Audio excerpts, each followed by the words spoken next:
Hello, welcome to A Stab in the Dark, a horror movie podcast, and we're doing a retrospective on Coraline this week, which was directed by Henry Selick.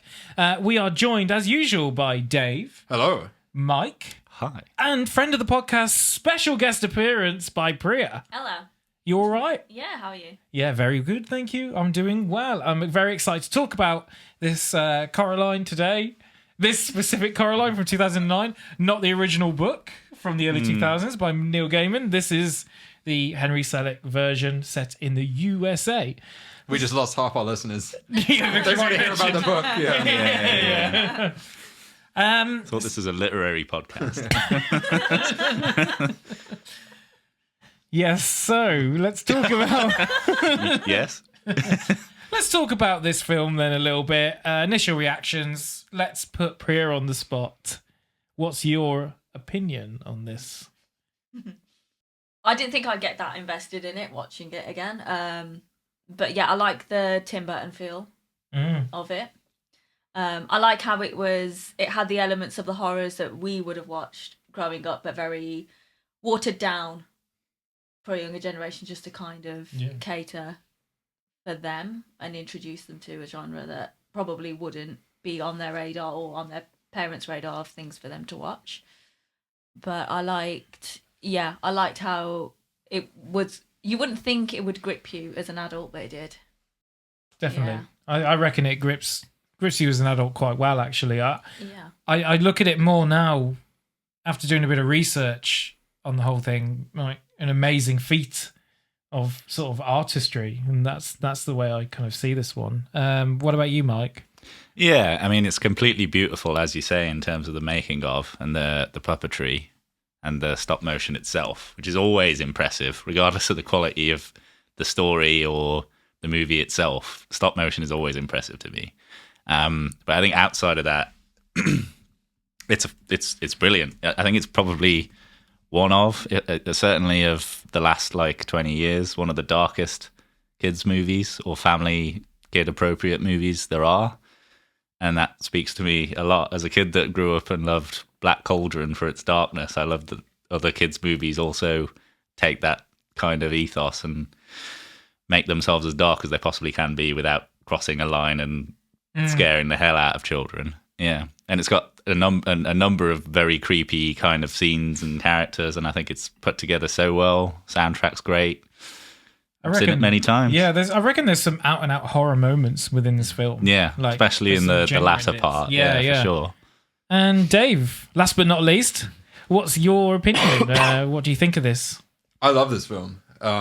Yes, it's a kid's film, but honestly, I think it's a straight horror film that adults can enjoy. To be honest, I kind of lament that it wasn't released, let's say, 10 years earlier.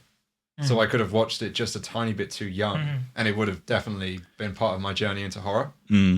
As it stands, I was already kind of into horror when this came out, and I still enjoyed it. But I would have loved to have had that child experience, seeing it for the first time. I'm very jealous.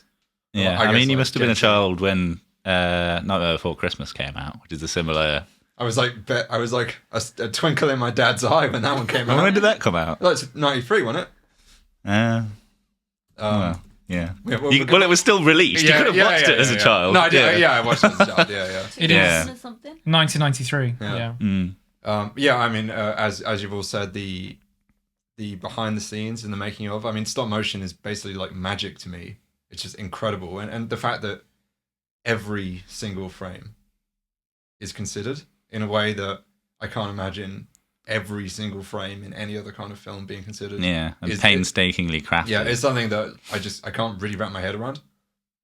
It is incredible.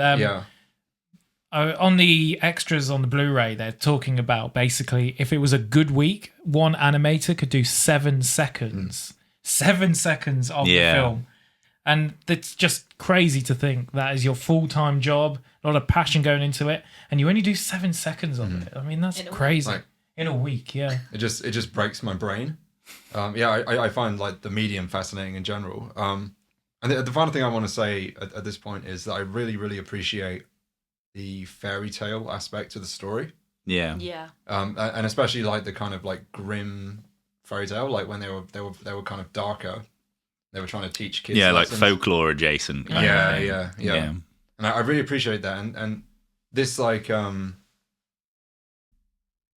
we'll talk about it more in detail later, but this like kind of like through the looking glass moment that you have with certain fairy tale stories, when the protagonist is transported to another world that's kind of weird and a bit strange and kind of very dark and very scary is something that I look for in a lot of horror movies even now. And this for me is one of the best examples of that, of this thing that I'm always searching for. And so for that reason I love this film. Yeah, this was my first watch of this film, actually. I hadn't, to be honest, heard of it before. So my first experience of it, and I made sure this was at the cinema. So the first time I've ever seen it was as kind of it was meant to be, except for the 3D. Unfortunately, I couldn't see it in 3D because I know it was shot in 3D. But so my first true sort of look at this piece of art is through a cinema screen, which must look real beautiful on the big screen. Yeah, it really does. It looks really impressive on there. It gets you into this world. You're in this world, and nothing else distracting you. Incredible. Priya, did you grow up with it? Well, you didn't grow up with this, but did you watch this at the time it came out? I can't remember watching it at the time. So is this your first time? Half my life ago. Yeah. Oh, so you did Did you watch it though? I was mentioned a lot, so I must have gone. We had the Cineworld Club card thing, so I probably would have gone. So I don't really remember it, but so it felt like my first time watching it again. But it was kind of hard to kind of separate from viewing it as an adult and how a child would potentially be viewing it. But there were elements where I was like and I didn't expect to see why, like with the. I don't know if I'm spoiling it, but no, go for it. There's spoilers all the way. When she's trying to save her parents, and then the buttons are ripped off the mom. And then she kind of brings up the floorboards, and then she has to run back through the door in the hole, and and she's got this kind of horrible. Her face was cracked. Just broke. Her face was actually cracked. Her face is all like scratched and all messed up. The cat saved her. It was mad. And she's got spider shenanigans going on, which is always scary. Yeah. It was just madness. I thought You're just loving the noise too much. Did you just gag on a podcast? Not the first time, I'm sure. Yeah, it's what I do. Famous for it. Yeah. Gag man. Gag boy. Oh, no. Cut that. So there's a number of moments in the movie where she does the kind of tapping of fingers. Yeah. When she's asked a question or something. And it even happens like really early on when she's like first just gone to the other world. And that the way it focuses in on the fingers and stuff, that's spooky, that's scary for sure. Especially when she does it later on when she's got the like spindly metal fingers. As represented here. Yeah. I like the little tells when you could. Well, obviously, I figured it out. I don't know how quick you figured it out. When she wasn't actually in her world, like the. She wasn't in her world? What? Yeah, apparently. Wow, Dave. Okay. Okay, try again. Cut out my bad joke, please.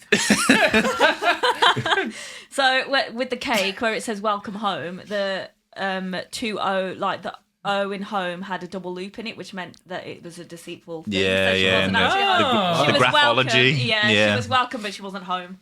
Wow. So signifies untruth in the kind of made up, almost certainly completely made up graphology, but it doesn't matter. Filmmakers knew it, and we can take it on board. Graphology, I never even heard of that. It's when you analyse handwriting, so you can tell someone's a sociopath or something from their handwriting. Right. Yeah. Yeah, I never knew that either. Yeah, like they did it with the Zodiac. Like he wrote "until" with 2 L's.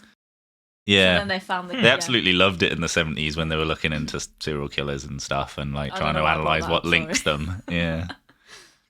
That's really interesting. Yeah, I didn't know any of that. So like another one was like the grocery were off, but like you never really saw the parents go out shopping. They just kind of left her to it. It was weird. Like little things that wouldn't happen in her little world.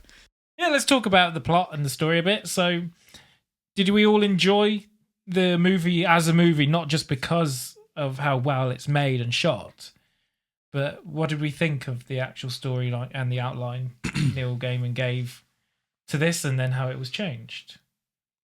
Yeah, no, like I say, I love the story. I love, like I said, especially the fairy tale elements. There's a lot of like rule of three as well, which was in a lot of like fables. So things happen twice, and then the third time something different happens. There's lots of threes in the story. I especially liked the kind of the final act. It felt like a video game to me, where she gears up for a quest, like a platformer where you gotta find all the eyes, and then beat all the like mini bosses, and then go defeat the final boss, and save save the princess, which is very fun. There's a reason that video games use that kind of leap, right? Because it's fun to see that being achieved. Yeah. How are you, Joe? What was my question? Did you like the plot overall? Yeah, I did actually. I had a good time with the film. I've read half of the book as well, so I started reading the book. And the biggest difference is probably why me. Why born? Why born? Yeah. Well, not why me. Why born? What's his name? YB. YB. YB. Yeah. Why did were I you say? born? Why me? Why me? Maybe that's what he was thinking. Why always me? Why Yeah. me? Yeah, the biggest difference is YB is not a character within the book, and the reason Selleck it's a replacement for the inward thoughts. Yeah, right? exactly. Yeah. I mean, that you can't do in a movie, really. Coraline basically plot is about a house, a new flat, and goes to speak to everyone. It's very purposeful at the beginning of the movie that we go straight into an action sequence with YB. That is his name, isn't it? YB. Yes. Yeah. Correct. With YB, rather than Coraline meeting the neighbours, because she does that later. Whereas the film kind of smacks you in the face early and gives you half an action scene with a Wal and YB. So I enjoyed the pace of it. The pacing is good, and it goes from one place to the next, and it's very, very. It's incredibly precise, all of it. If you look at some of the deleted scenes, they're really good, actually. The deleted scenes are quite good in this film. And some of them are snippets. They're like a second or two in length. And yet Selleck did this so precisely that he's able to slice and dice it to a point where she gets to the other world quickly. Like, there's some really interesting stuff that the book did, which isn't in the film, which would have been quite nice if they could fit it in, but just didn't. They didn't have time, or they had to get to this other place. Yeah, well, they already spent 4 years manufacturing the movie, right? Yeah, and yeah. It is actually, up until Pinocchio 2022, the Del Toro one, it was the longest stop motion movie of all time. Yeah, because even like if you set aside stop motion, like a lot of animated movies aren't even that long, because well, it's a whole lot of work to put together every single scene. So yeah, absolutely. I mean, I always found it feels almost quite British, the actual, because I know the original book is based in the UK, but the film is in the US. But it's got that sort of like Gothic style. There's something in there that feels very British. So the element of the two ladies and the bottom flat, I think, is still really important to the film. Yeah, kind of like the dynamics and the attitude. Yeah, Very British. definitely.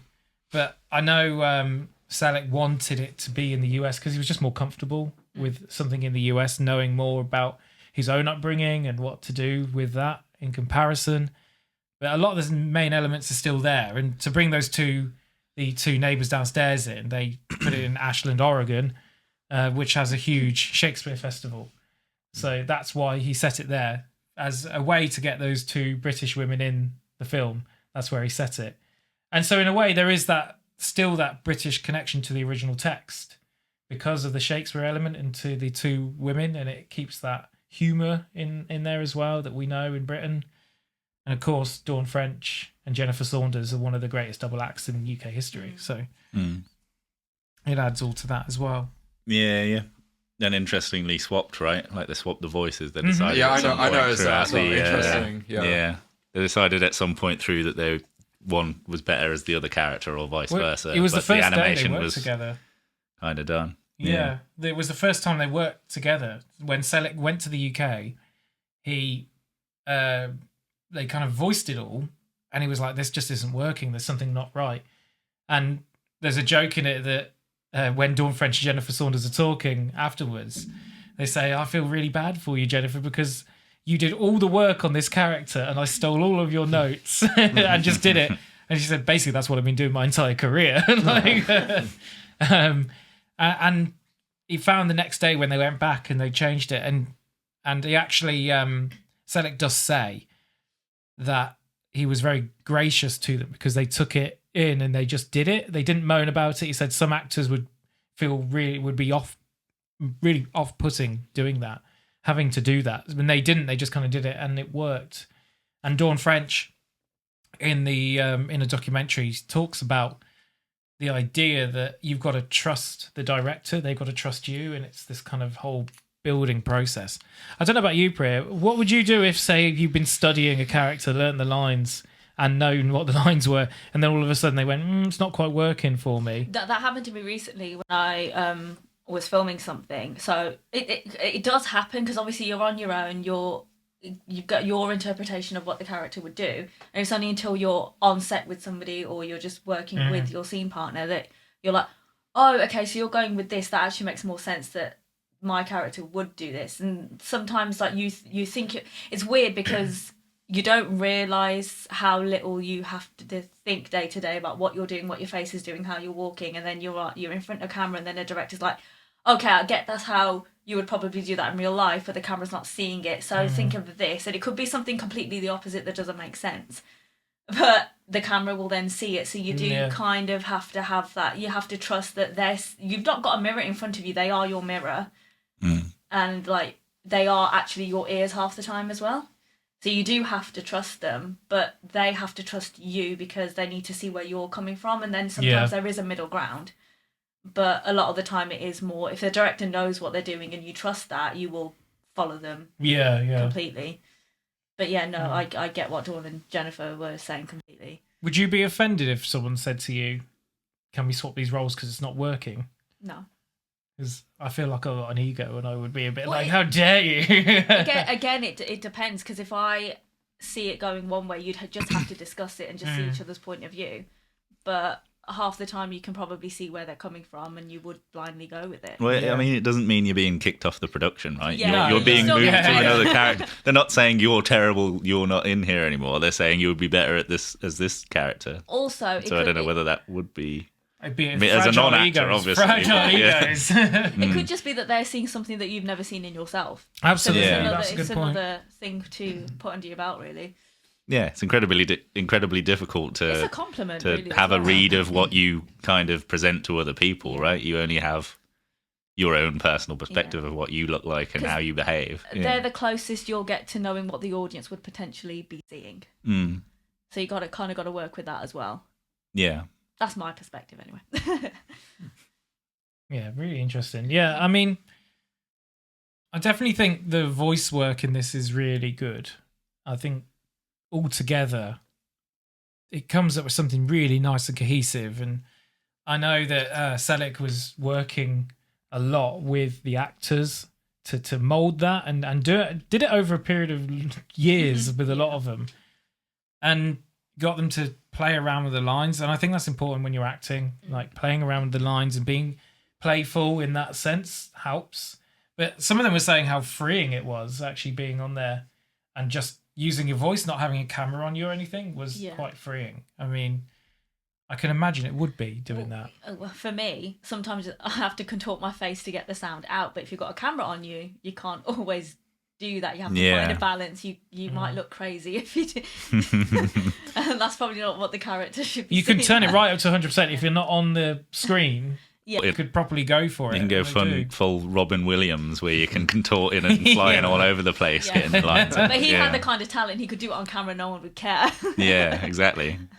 We don't have that talent. So. You never know. Don't put yourself down. How do you know if you've never been that far into it? We'll see. Well, I mean, Terry Hatcher plays the mom and the other mother and then the evil mother. So these three separate roles. She, in a way, was acting cranky for the real mother. Did you like that portrayal, Mike, of the real mother within it. Where they're kind of neglectful, aren't they? Yeah. Like the Coraline is kind of an afterthought, right? But it's understandable, especially when you watch it as an adult, right? If you're busy, they're not obliquely rude, but they are not making time for her. So I think it's a realistic presentation of not a broken family, but just a family where the child might a stressed out family. might flirt with the idea of living somewhere else, or maybe having parents that did have the time. But yeah. Yeah, I love the dad as well. It's supposed to be based on Ted Raimi. Oh, is it really? Yeah, No, the design is supposed to be a bit Ted Raimi-esque. And I love his kind of morose design of his face with the bags under his eyes and the kind of slumped his stature neck. It's and not stuff. the neck like the I work on a computer all day neck. Yeah. I'll develop that one day. Yeah. And John Hodgkins did the voice for the dad.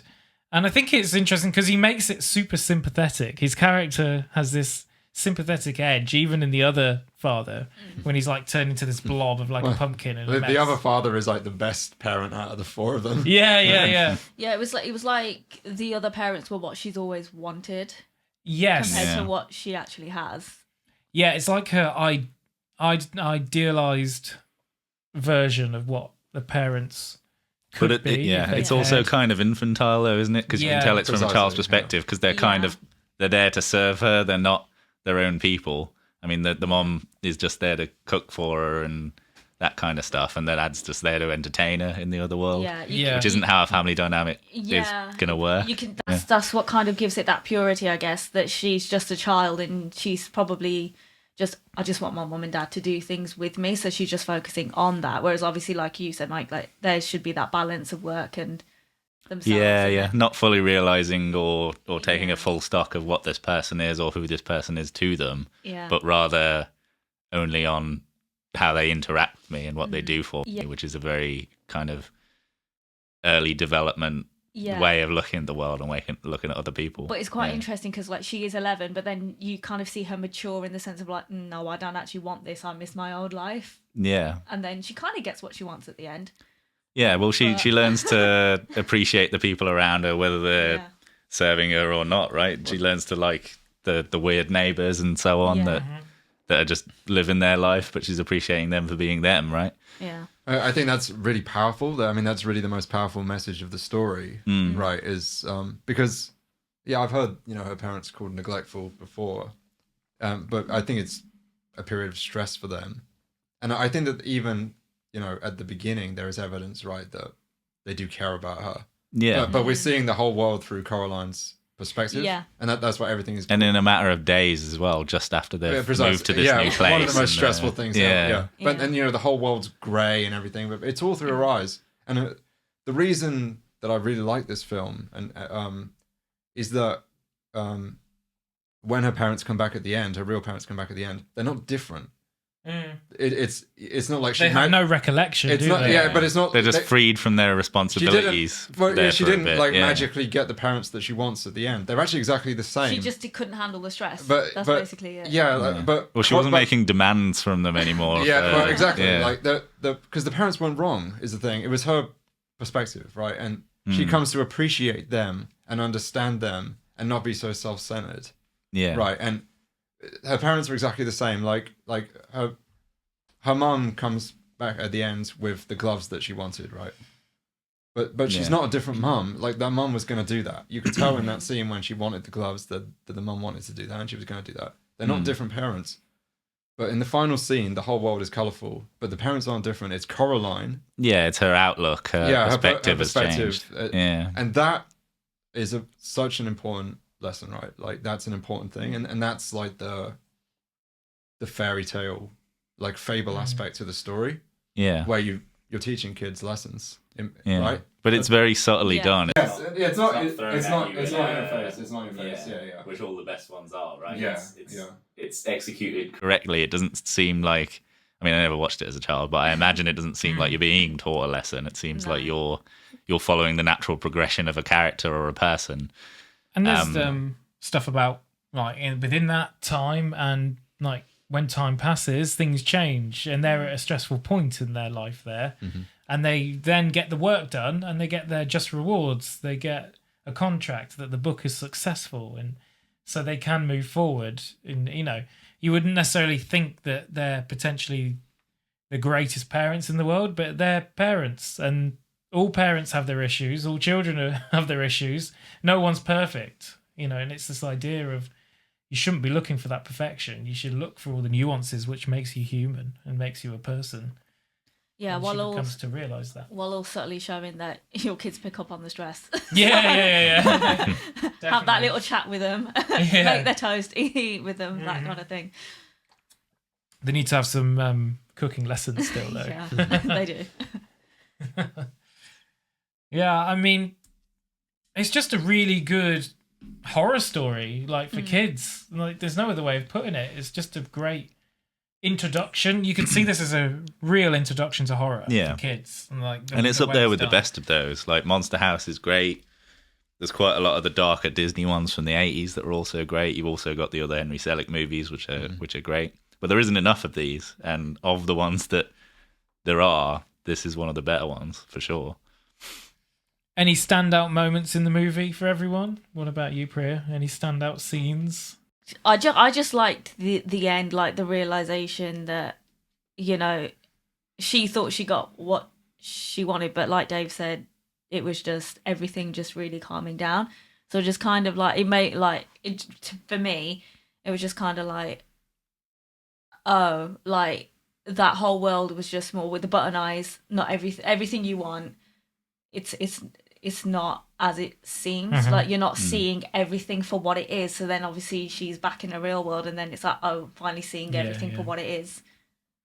Yeah, nothing really stood out, but that bit just sat with me really well. What about you, Dave? Got any moments, highlights? Yeah, there are two. I watched this like when it came out, and I didn't watch it for a long time. There are two moments that stuck in my brain for about 10 years. The first one is when you first see the other mother, and it zooms in on her button eyes, and how that somehow is so creepy, whilst being, child friendly in the sense that, they can put it in like a child film. Yeah, it's kind of shocking. I don't know whether that's on any of the box art or anything, or that's totally a surprise when you see that for the first time. Yeah, I find it's just very, very striking and memorable image. The second one is the other mother's like final form. All the colors gone away, and she's like a full spider, and she's in a web. That was that kind of image. Cool. Stuck in my head as well. So I'd say those two moments. The web. Do you know about the web? And it was like 5 separate webs to make it move and stuff. They had to build like 5 separate sets to be able to do what they did with that. There's so much work that went into that. What about you, Mike? Any moments? I love, obviously, being a horror boy. It's most of the stuff in the towards the end. I love when everything goes fully bug mode, and there's kind of neon colored bugs, and the chairs are bugs, and the guard is a massive bug. Love that. My other thing I'm going to highlight is kind of a dweeby thing as well. The transitions in this movie, especially towards the start, are amazing, because it's usually Coraline moving from one place to another, and it's just the puppet, the doll of Coraline, the character of Coraline moving. And then seamlessly the background kind of changes, and it's beautiful. It's brilliant for a dweeb like me. The way cameras move and the scenes change in movies, direction. Love it. Well, as a theatre kid, I love the scenes which happened with the old ladies. Oh, yeah. I love the dog being an usher. Because that's been my job in the past, and I love a dog with a torch showing them to their seats. I was like, that's so cute. That's like the best thing that could have happened in this film. And they made over 500 puppets for that scene. But those dogs in those chairs were actually made, like handmade. The close-up ones had a lot more detail, but they still made 500 and sat them in the auditorium and all around. I mean, how amazing is that they did that? I know like so many like production like fun facts like that, like the younger version of the other Forcible, Mrs. Forcible, which is Dawn French's character, the tall one. Yep. She has like a blonde wig. It was apparently 5 miles. Was it? Of thread. Yeah. Wow. That's nuts, right? That's insane. Yeah. Hold on. Are you fact checking me? No, it's 8 kilometers for our metric. Oh, right, okay. We ain't got time for that. We're trying to broaden our horizons. Yeah. We're going for a European audience here. Yeah, I mean, that's... We might need some subtitles for a lot of those countries, but... Anyway. Yeah, so I really love that theatre scene and the acting they did. And I know that Selleck actually was at the time thinking, I'm just going to put this in the film for now, and then we'll come up with something better to do the acting bit. But actually, it never changed. What they were doing, one of them was trying to do the painting, can't remember what it is, where she had the big boobs. On the show. When they're putting on the show. Yeah, where they're putting on the show. And I love the dogs doing the transitions in the background. Yeah. Working the wheel. Yeah, that's so good. And the rivalry within it. Yeah. Even that has a story. And plays off against each other. Well, all of the little side characters have kind of a story and a background. Like Babinski doesn't get really a lot of screen time and not a lot of lines, but you kind of get a read of exactly what he's about because they've thought about these characters and and they made him fully Russian in this as well. So he was originally just Eastern European. In this one, he is like specifically Russian. And they said you can. And why is he blue? Do you know about this? Like, I don't know. So they said, well, you can imagine him in that wife beater. Like he's been out. He's got loads of medals from the military in Russia. Wouldn't you be blue? Like if you were like that as well? And he said, why are the Simpsons yellow? Like there was no true answer. It's just like, well, why? When people ask me that, well, why are the Simpsons yellow? So it was just a stylistic choice of what he thought suited that character. I love his like spindly arms and legs and massive pot belly. Yeah, and his like yoga stylings when he's just like flipping around. Which makes that puppet ludicrously hard to build and make. Keep upright. Constantly breaking his arms and legs, weren't they? Yeah. It's so crazy that they would do that, even there, you know? It's amazing. That's all I can take away from this film. It's just amazing what they did. Like, when they start a scene, when they're animating it, like, when they are literally moving inch by inch, like, it takes ludicrously long to do that, and once you start something you have to finish it. So if something, it's like being on stage, you're watching a performance within the performance here, like this person who's manipulating the joints and moving this thing like 24 times per frame. They have to move it to make it look good enough, and each tiny intricate movement is just a performance in itself. And if something goes wrong, they just have to go with it, like you would if you're on the stage. You just have to keep going until it's fully finished. And that's where you have those like happy little coincidences, happy little mistakes, like Bob Ross there, and like you get all these moments within it that weren't necessarily what they envisaged at the start, these animators, and what they finished with was something completely different. And they're using the voices of the actors. They listen to the voices to then create the body language and the walk. And it's just so cool how they did that. And so you got this, on the one hand, you got the famous actors doing their stuff, and then their voices are then entrusted by these animators who then just plod this to life. They bring this to life painstakingly over a period of years. I mean, it's just an incredible artistic... outdated in many respects practice. I have a massive amount of respect for anyone that would be a stop motion animator, whether you're working on Wallace and Gromit or this. I mean, most of the time these stop motion movies are good, purely because they've had years and years animating it, so you got years and years to think about what you're animating it for, right? Literally every single frame, like I said, is considered, right? And it just blows my brain. I watched like some interviews with the animators as well, and you know, the constant thing they were saying is like how focused on motion they are in the world. And it just really resonated with me, you know, like one of the animators came on and was like, I'm in charge of the cat, so you know, I spend a week watching cats move, just and videoing it and just studying it and looking at it, and it's just a really interesting like way that they described what they do, which is about basically being in the art of motion. I just found that like a beautiful phrasing in effect they're capturing that motion by proxy, aren't they? Yeah. Because especially a cat moves in a lot of ways, like different, just the ear moving when it's so still. Almost unexplainable ways. The way you will look at the way a cat walks, and that's the way a cat walks, but you'd never be able to represent that with your own body, and without constantly studying a cat, it's very difficult to pin down those exact small movements and stuff. Isn't it? And the other thing as well that resonated with me about the animators is, as you say, Joe, like they had the voice actors record the lines first, and so then they then used the audio track as guidance for what they were doing. So it was like you probably know about this as well, Joe, but it's really cool the way that they do the facial animation. Yeah. So they do something called replacement animation. It was a very like modern technique at the time. What they would do is 3D. So the puppets, all the puppet faces, with a few exceptions, had like a top half and a bottom half. Yeah, and you could remove the jaw. And you could looks like pretty freaky when you take the jaw off. swap and swap and change the top and bottom. And what they would do for a scene, is 3D print them in sequence, like every top and every bottom, for like basically every frame. Yeah. And it's amazing, like this, like, because it was like kind of at the point just before this took off, as I understand it. So this was kind of a new technique in stop motion at the time. So they were combining traditional stop motion techniques for the rest of the body, but then this kind of modern technique for the face. And it was partly to sync up with the voice actors, and it was also apparently partly to make the characters at least facially consistent across animators, because they wouldn't have one animator for one character for the whole film.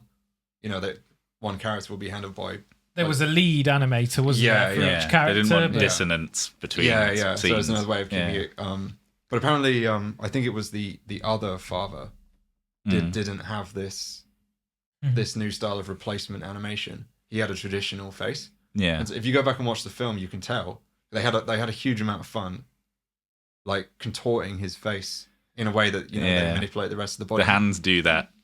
Especially so at the end, right, when he's trying to warn her. And I watched it again after finding that out, and it's so obvious, and you'll never not notice it. Now I told you. Well, it's one of the most difficult things to animate, whatever style of animation you're doing, because the amount of movement every other body part does is nothing compared to the mouth.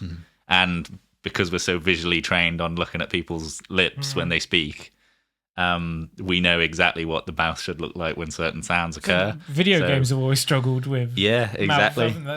It's one of the things. Mouths. Mouths. It's one of the easiest things to get the uncanny effects as part of it. Yeah. Yeah, I mean, that leads me into one of my next favorite scenes, which is the circus, the mouse circus, when they go in there and they're bouncing around. Like that's old school animation. Like that's really old school stop motion so the Puppetoon, the George Powell, the very old school film was the huge influence on that, where he originally used these mice and they're made of wood originally. So I love that. I mean, I just smiled when I saw the scene with the mice doing the circus dance and stuff. I was like, this is great. I love this. For some reason, just love that shit. So were you familiar with like the reference of it before? No, not a clue. You just enjoyed the scene and then I enjoyed the scene and found out afterwards. I just thought it was really fun. But it felt old. It felt old school. It felt like they'd been influenced by something from long ago. And I was like, yeah, this is nice. This almost went Disney on me, that in this moment with these. And I think that's when she's in the other world, right? That's what she sees it. She sees it as a Disney Wonderland at first. So it's kind of cool that they have this sequence with these that turn out to be like rats, like awful. Poor rats, tail man. rats. Rats get such a bad name. Well, why are they worse working for the other mother? I mean, I don't want to be a representative of big rat, but like rats are not. I mean, they're not that much worse than mice. Move past it, Joe. How long ago was that? What about Nosferatu? That was also quite a while ago and also fictional. What?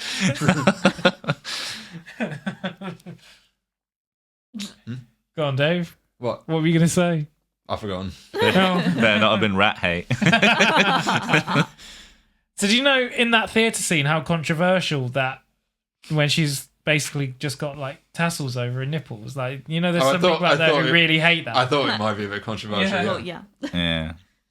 I thought it was quite funny. It was I was great. there like, Well, so it's one of the yeah, funniest sequences in a in the PG film. movie of 2009. I mean, a PG Okay, movie yeah. of 1971 could do pretty much whatever it wanted, but in 2009, Yeah. that's probably something that a lot of parents wrote in and complained about, I'd imagine. So, Priya, what did the other mother want with the children? What did she do? What's your opinion on that? I still can't figure it out. I don't know if I was missing something, but like, wasn't there a link with the sister of one of the Yeah. With because she wanted their eyes, but I Why can't be? figure out why. Am I missing something? I don't know. Well, it's meant to be down to, well, unless you've got a stone cold answer there, No, you're go about for to it, regale me Steve with. Austin. But yeah, I think it's down to interpretation, right? It's I think my personal view is she wanted the child as like a plaything, right? And she'd get bored of one child and move on to the next child, and she's kind of building up a collection, isn't she, basically? We don't really know what her existence is like when there isn't a child to interact Luring, with. yeah. I imagine it's quite lonely. I imagine it's quite empty. Because everything that all of the world she inhabits is basically, that we see anyway, is built around the child to impress the child. Yeah, because there were moments I'm like, is this her imagination or is this like you could figure it out because she's 11? But yeah, it was just a bit trippy, I guess, in some parts. Like, Pretty trippy. I couldn't definitely. figure out why. I think I mean, it can mean a lot of things, right? But she was consuming the kids, right? That's what they say, like the ghost children. Eat them is what they say. I think so. Yeah. But well, But we don't really know in what capacity that it may not mean imagine physically they're eat them. Sorry, that was really sinister. Yeah. Delicious It could be. child cake. I feel like it's sort of a consumption of energy type No, thing. yeah, absolutely, that. absolutely, Yeah. it is. Yeah. But like, because the metaphor is about like temptation, right? Like it's, don't be tempted. Yeah, it's like a a non-sexual succubus, isn't it? Basically. Yeah. It's exactly the same as like Hansel and Gretel and the witch and stuff. Like, Yeah. I think literally in the It story, is. literally they in the have story. messages like "Don't stray, don't do this." Yeah, So I think this that kind might of have been thing, like yeah. you might be miserable, but don't stray from. And the other Mum and mother, Dad. she's always cooking. She cooks the most delicious food, but if you notice, her plate is always empty. Yeah, she never Yeah. eats. She only eats those little So it's bug like things. she yeah. actually consumes or eats the kids in some way and fattens Yeah. up them before, like Hansel and Gretel. Yeah. Yeah. Except for she does eat the little bug. the things, bug Yeah. chocolate, the cockroach chocolate. Yeah. Yeah, I don't think she's like literally like taking the kids and like biting them. I think that she No. like consumes their essence or their energy or their souls or whatever you want to call it, right? Their hope, whatever you want to call it, right? But at the same time, she could be. I mean, she's got a web like a spider. Yeah. I mean, yeah. It depends how far her bug similarities go, right? Yeah. Because I'm guessing she isn't choosing to represent herself as a bug and represent everything as bug I mean, stuff. She yeah, presumably I guess. has some kind of bug Qualities. qualities in herself. You get the sense that that's like at least closer to her real form, right? At the end. Yeah, we don't know whether that's actually. Well, there's definitely still bits of like The the original mother in there, Probably but playing on Web of Lies because that's what it is. It's all lies down there, isn't it? Yeah, it is a web of lies, definitely. I mean, it's very similar to Pennywise too, right? Like about like transforming itself based on the victim, and also Pennywise at the end was a big spider. Good. I mean, the reason I think that Pennywise is a spider is because of how one of the kids was really scared of spiders, Yeah. wasn't it? Yeah. Yeah, but like how common the fear of spiders is in general, right? So like, Could be the opposite of Pennywise as well. Like instead of showing her everything she fears, it's everything she loves, which turns into her fear. yeah, 'Cause it's not normal. Yeah. It's not her normal. That was a bit deep, wasn't It's it? deep. Yeah, this is a deep podcast. But then, come on now, a children's film can make you think that, and you can get that out of it. How good of a film is that? But there's- Yeah, I feel like if we were watching it as kids, we would not pick up on it. Oh, No, of course no. not. We'd just be like, oh my god, it's so like amazing in Button World. I don't know what the world's called. We'll call it Button World. But now as adults, it's like, oh god, that kid's crying. Like she needs a hug. That's basically it. That's all she needs. But I think like good kids films should be able to be enjoyed. Yeah, by I all ages. love it Yeah. when they're not because it's easy to make a movie for kids, right? Like kids will watch Barney, kids will watch a load of bright colors streaking across Yeah. the screen with some I'll watch that. funky ass noises. But like to craft something that appeals to adults within that framework, like the stuff Pixar does and the stuff that Disney does that speaks to people all over the world, regardless of age or background, it is a testament to how strong the stories are and how strong the product that they've put out there is. I think like it's nice to give kids the benefit of the doubt as well, and like respect their intelligence, because they're not. Yeah, and they're somewhat not so challenge dumb. them, right? Yeah. Give them more, and even if they don't pick up everything, right? If they get anything beyond like the straight text of the story, if they get anything out of it, Yeah, that's valuable. But that's another thing with kids, right? They'll watch the same movie 10 that's times in true a as day. well, yeah. So Yeah. if there's deeper subtext in They'll there, pick they'll it get up. it eventually. Yeah. Or they'll come back. That they'll be nostalgic for it. They'll come back and be like, oh, Gain a greater appreciation for it as they yeah. grow up. Yeah. And this is at kind of the peak of Pixar at this time frame as well. This is where Pixar are probably doing. They're kind of like in the. Wall-E and Up kind of Yeah, time, isn't it? yeah. It's the same year as Up, right? Yeah, 2009. It's almost there's like peak creativity after Toy Story, but before this sort of that sequel lull. decline Yeah. kind of thing they do Before now. Cars 2. Yeah. Yeah. But within that, because of how popular that all was, there was a lot of pushback from the production company that they wanted to make this a CG film. There were calls to make the CG, and yet, like, Gaiman was not Gaiman. Well, yeah, he was involved though. Actually, Neil Gaiman. Well, was, he sought out Selick, right? He Because did, yeah, He was yeah. a fan of Selick's earlier films. Yeah, and I think he imagined Coraline being brought to life in a stop motion way.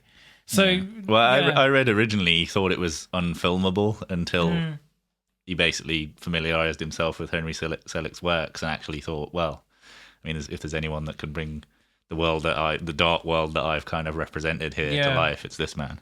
And Henry Selick pushed back against the production company to not make it CG. They even tried to play with the idea of making maybe the real world CG and the other world stop motion. James and the Giant Peach. But it didn't work properly for Yeah, it. I personally hate that everything. I've got nothing against CG, but I hate that it's been the death of almost every other kind of animation. Because it's Like easy. Traditional's gone now. As traditional animation, like Disney can't even make one movie that's in traditional. Do you know the last animation. one was Winnie the Pooh 2011? I was looking up the other Really? day. Yeah. Wow.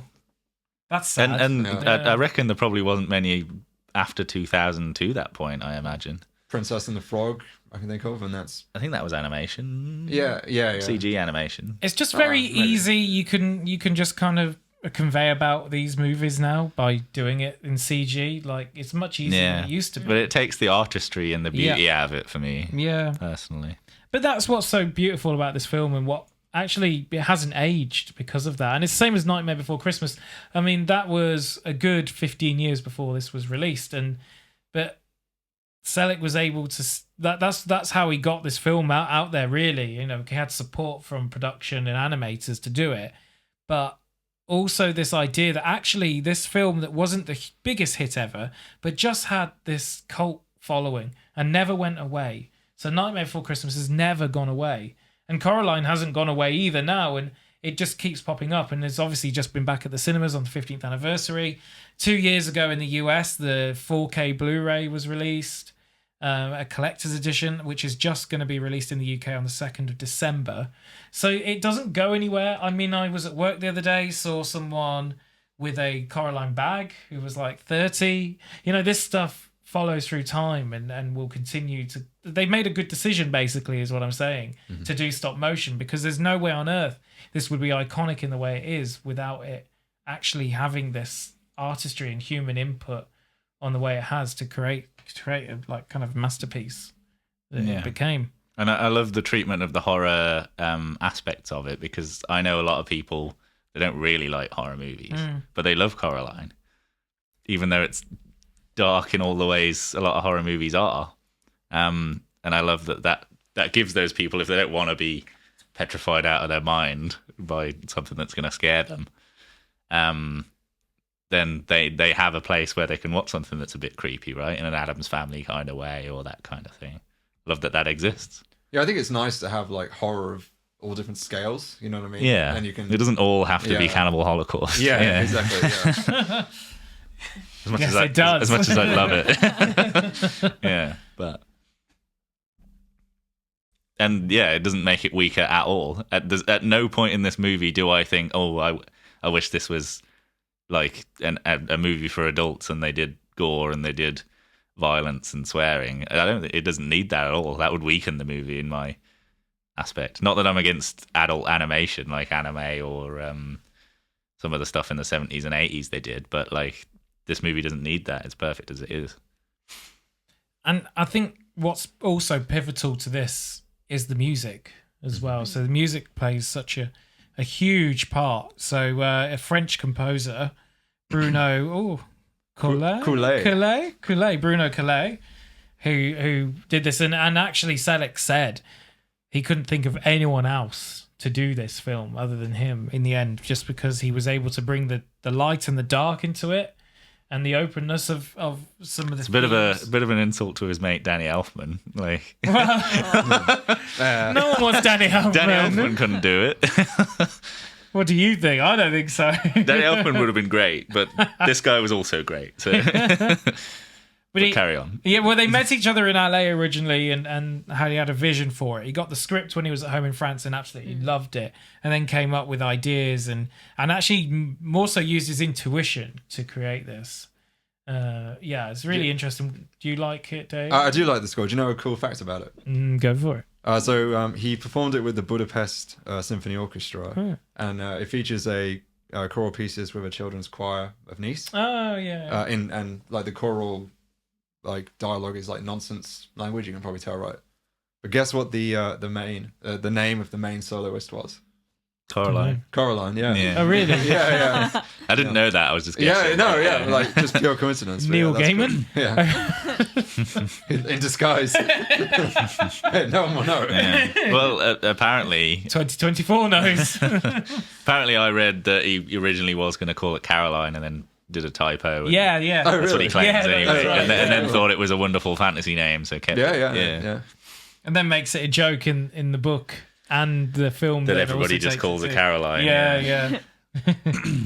I mean, it's amazing that if you look at the relationship, right, that they talk about in the theme in the music that is in every single scene. He plays with light and dark and uses the music and mixes that within it. So he was really influenced by what you were seeing on screen with the colours and the textures. Yeah, it was like ensuring that you feel what they feel. Yeah. In that moment. Yeah, exactly. It's quite interesting. Do they do the soundtrack after the animation? Or is the soundtrack already done before the animation is completed? It might be get the voices, do the animation, and then kind of soundtrack to that. Get the unless they have like storyboards. I think they do it after because like they talk about editing with I can't remember the name of, but it's like stock music or music that they have. Yeah, like temp tracks. They edit with that and then they score it after. Then they pass that on to the and like apparently composer. quite often the editors get quite attached to the temp music and they beef with the orchestration quite a lot. I want track 2B. Yeah. Leave it in.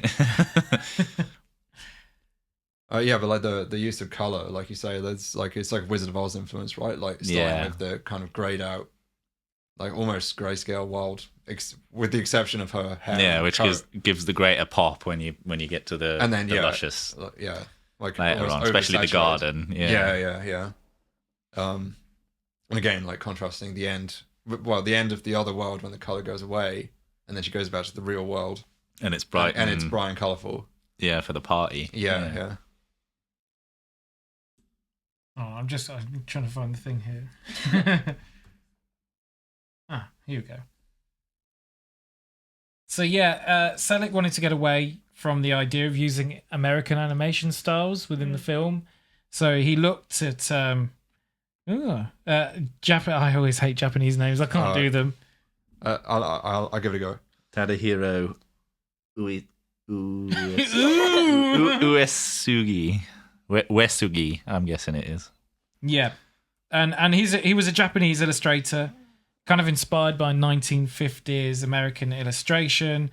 Selleck says it is elegant, pure, and simple. That's the style, and that's the style they kind of went with. You see a lot of the time, in fact, directly in the film, the sets and the design of the house is directly in a piece of art and an illustration. So they really hugely influenced by that artist. And they kept him on, right? Because they kept asking him to do more and more and more. Yeah. He's quoted saying at the beginning it was supposed to be a small project for a few weeks, just to create the characters, and then 4 years later. However, I ended up working on the project for over a year, eventually designing sets and backgrounds on top of drawing the basic images for the story to be built upon. Yeah. Wow. Yeah, those people are often not as sung as they should be. Yeah, exactly. Like everybody knows H.R. Geiger did the aliens, but a lot of other kind of creature design or like set design when it comes to animation movies, these kind of things, we don't know their names and we should. Yeah, and it's them, it's the people who make the sets as well. They create the animators themselves. Yeah. And it's all made by hand. Like the garden, for example, how intricate the garden was. There's like 15 different sets of the same thing, so they could get different areas of that garden. The blossoming flowers in there was one single flower. Yeah, do you know what that was made of? Paper. Oh yeah. I thought it was a dog treat, wasn't it? A dog toy. Yeah, the dog toy was that single one. The rest of them were all made out of paper. Right. Okay. Yeah, because they couldn't otherwise do it. But yeah, there was like wire in it, and they could spring it. But they filmed it with loads of mirrors around it. So they filmed the one blossoming because it was been far too much work to make more than one. But they made it look different, like they were different ones, by putting little mirrors in the whole screen. Oh, cool. So then they could just paste them onto and animate them on the actual screen. It's really interesting in the way they made all of these different flowers not quite realistic. They're a little bit otherworldly, aren't they? They're just not. They're not quite anything you know, but they're very familiar to what you know. And I just kind of love that idea that it's just a bit alien in that other world, a bit uncomfortable, even though there's this beauty. It isn't quite home. It's not quite what you know. It's a brilliant way of like using like the uncanny valley, right? Like our kind of like predisposition towards just recognizing when things are close but not quite right, and how, you know, we react disproportionately bigly to small things that are wrong. Yeah. Disproportionately bigly. What the fuck is bigly? Sorry, Donald Trump over here. I stand by it. Trumpite, yeah. President-elect. Yeah. Wow. Not Donald. So we said no politics, guys. Yeah, it's a common, and I love every time it's used, thing that horror does. The uncanny fuck's sake. Easy for you to say. Uncanny, yeah. Uncanny valley type shenanigans. Yeah, love it. And I love that even some of the little bits within this, like the fire, you know, where they put the puppets on and they disintegrate in the fire. Like, do you know how they did the fire bit? Yeah, I did wonder that. I didn't look at it there. So the fire is old school, like sketched on, like a bit of sketching paper, and then would kind of sketch it out, each singular like frame of it.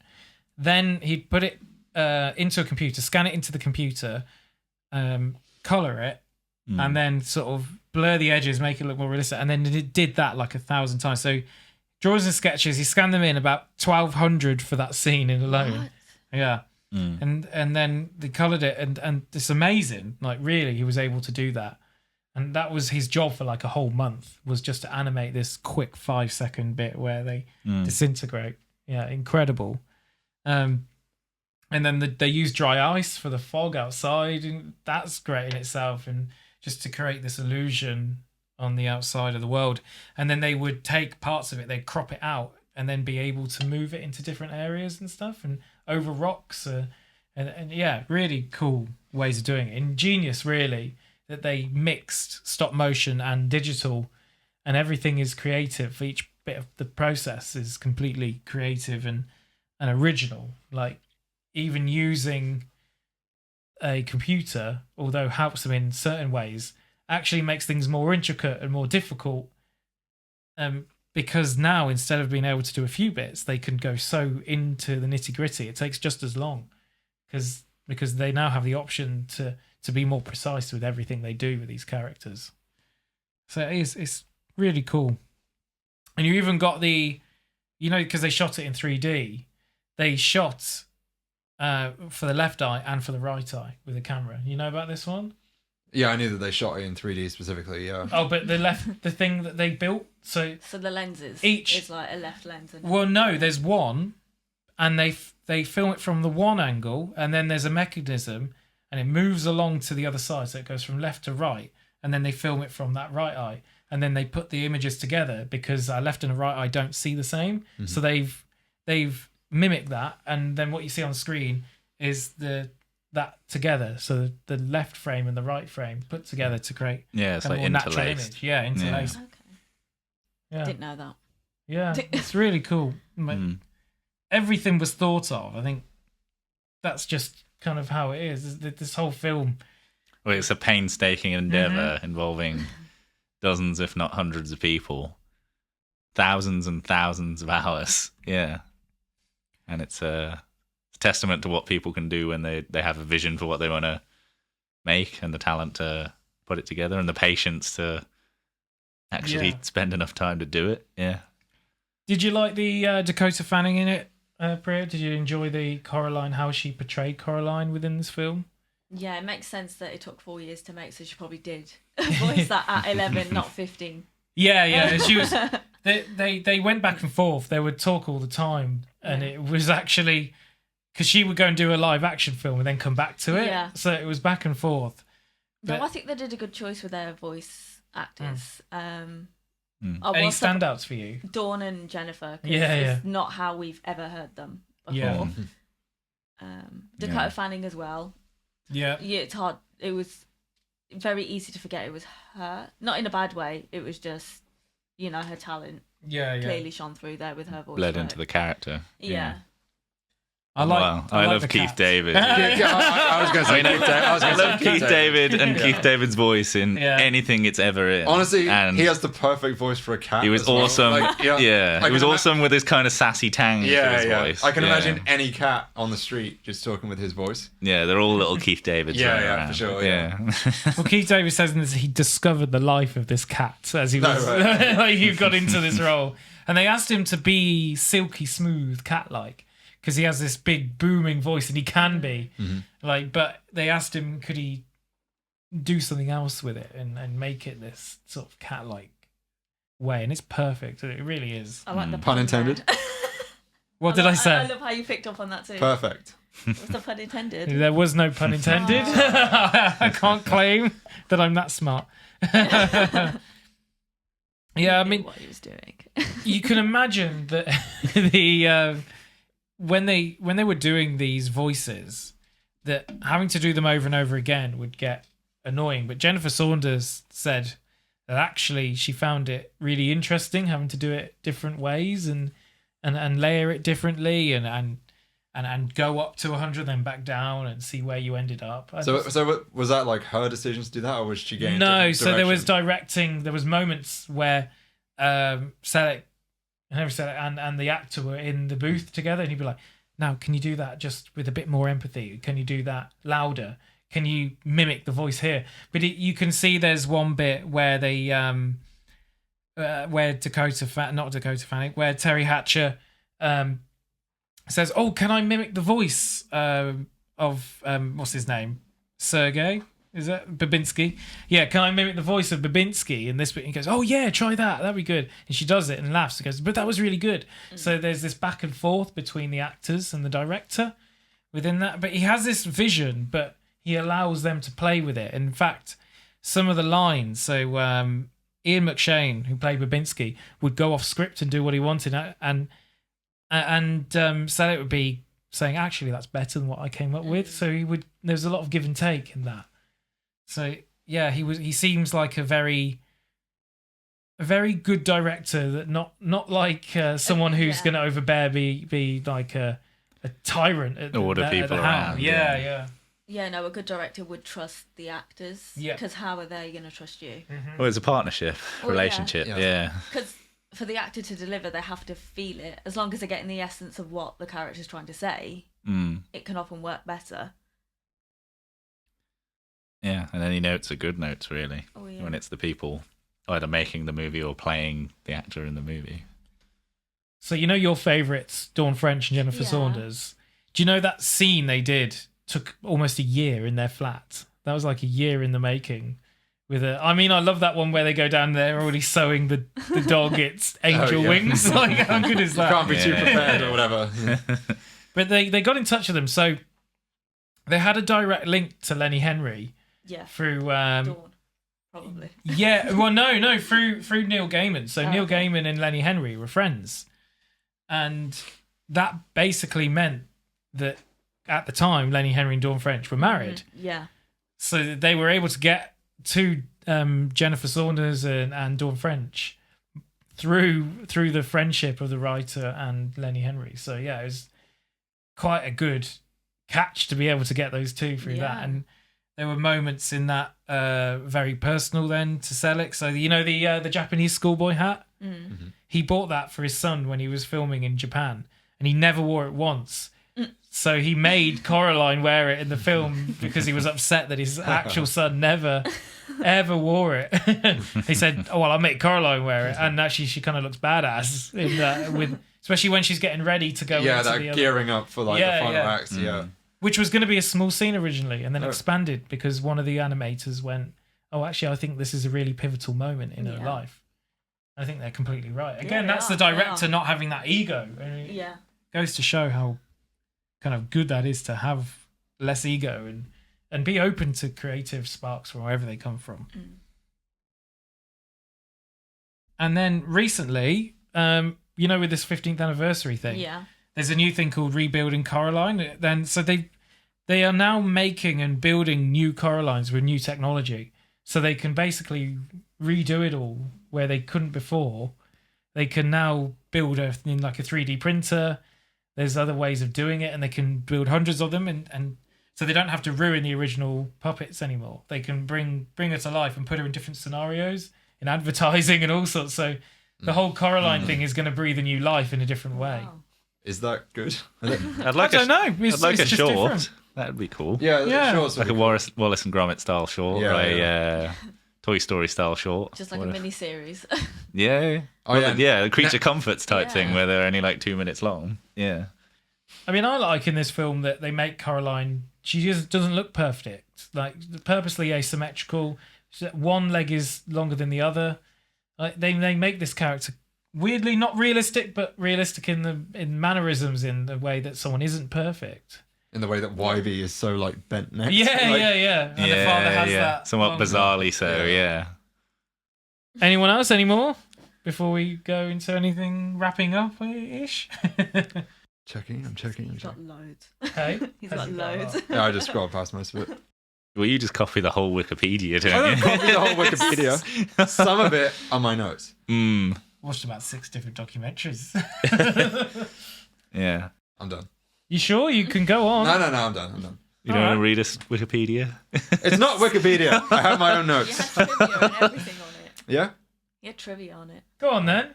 Dave, I heard you got some trivia. Why don't you go through some trivia? Oh, I do have some trivia. Are you ready?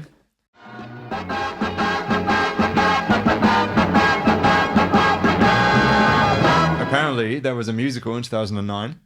Oh, that is good trivia. Yeah. I didn't know that. And there's an upcoming one in 2025. And In what country? Do not know. Here. Didn't copy that from Wikipedia. Well, have we not? Well, me and you, Priya, we work for the Birmingham We're Rep. promoting it at the minute. Yeah. Oh. We're actually selling tickets at the theatre, so it's Yeah. going to be a theatre production, and it's going to be at the Rep next year. So, Really? Well, I want a ticket for that. Cool. yeah. We have to buy one. You don't get these things for free. Support your local artists. Yeah, leave a donation too. There was also apparently a 2018 opera. Oh. Really? Yeah. What country was that? That's all I got. That's all I got. This is Dave's trivia. And it's It's great. one-line This is an trivia. important segment.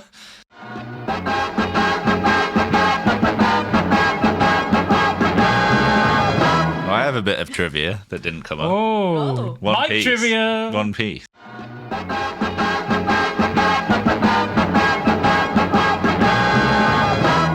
Originally, when Dakota Fanning was took on board the project, they were thinking it was going to be live action. Uh-huh. And then she had to re-decide to do it when they decided to do it animation, and they showed her the Coraline doll, and she was immediately like, hell yes. Awesome. That is good bit of trivia. Is that off Wiki? No, IMDb. That's real trivia. yeah. Legitimate. Yeah. Not that Wiki.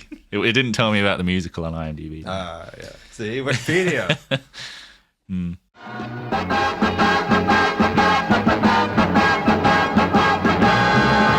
Right, let's have some final words. Let's sum up your experience of Coraline, and let's start with Mike to my right. Yeah, love it. I think it's wonderful, charming, dark in all the right ways. Fun for everybody. Anybody should like this movie. Really, it's a bit daring for a kids' movie, but it's also inoffensive. Lovely soundtrack, animation is beautiful. Love it. Yeah, I recommend it to all. I wholeheartedly agree with you. I think there's darker moments, but they're so rightfully there, along with any of the light bits. And like the cats bringing in a dead rat or something, or eating a rat, or bringing you something home. That's what cats do. People and kids grow up with cats bringing in dead mice and heads of things. And so it's realistic. It's not the kind of thing that should be censored or pretended it doesn't happen. Not. Yeah. It gives you that sense of normality, so then the kids can relate to it a little bit more. So it's just like, okay, I'm just watching something that's so normal. Adults can relate to it. Just, it's not too made up. You know that it's fictional. Yeah. But because of that sense of normality, you can't find a fault in it. Really, except for the tassels, obviously. Whoa. What's wrong with that? Hold on, Hey, controversial. I just before the comments come in, Yeah. But no, otherwise, it's because it's got that sense of normality. It just really does reach out to any age group, any part of life that you're in, and it's not. It does. Yeah, it's not too upsetting. It's not. Yeah.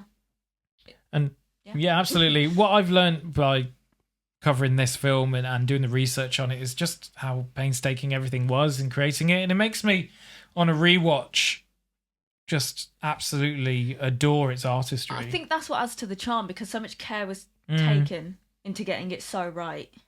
I mean, even like the clothes, Coraline, like she had 40 pairs at least of the pajamas alone. Yeah. And they all had to work in the animation and work around everything else. And like they had bespoke zips and buttons that all worked, that were actually there and real. It's just beautiful. It's like that one scene in Toy Story where he like makes... my favorite scene in all of Toy Story. Yeah. It's like that, but in real life. Like someone's actually doing that sort of stuff. And then like some of the like anecdotes they have about manipulating the clothes is really interesting, because they know the clothes so well. They know that this has a bit of wire here, and if I do this on this bit of wire, I can make it do this. It's like they have to analyze how. Yeah. Sorry. I was going to say it's like they have to analyze how a piece of clothing. Absolutely. Sit and the in a subtle way. The bow shape on her yellow raincoat. That had its own wires, because there's no way that would have done that without manipulation. They needed to control it. Incredible. Yeah. So, Dave, then final thoughts on the film. Yeah, again, I love it. I think I'd recommend it to anybody. I'd recommend it to a horror fan. I'd recommend it to someone with not a big interest in horror, to be honest with you. I'd recommend it to a child. I'd recommend it to an adult. If I have kids, or like if I spend like an evening with kids or something, it would probably be one of my first films that I think about fun. Have an evening with kids. Okay, let me say that again. I think he means like nieces and nephews, guys. I know. Well, I was prepared to let it slide, but Joe over here was jumping on it. No, I wasn't. I tried to keep my laugh. Yeah. It's all right, Dave. Thank you. Rock and roll. Hey, rock and roll. Should we start that again? Yeah, go on, Dave. I'd show it to kids, nieces and nephews. Son of a bitch. Okay, honestly, do you know what? Show it to kids is worse.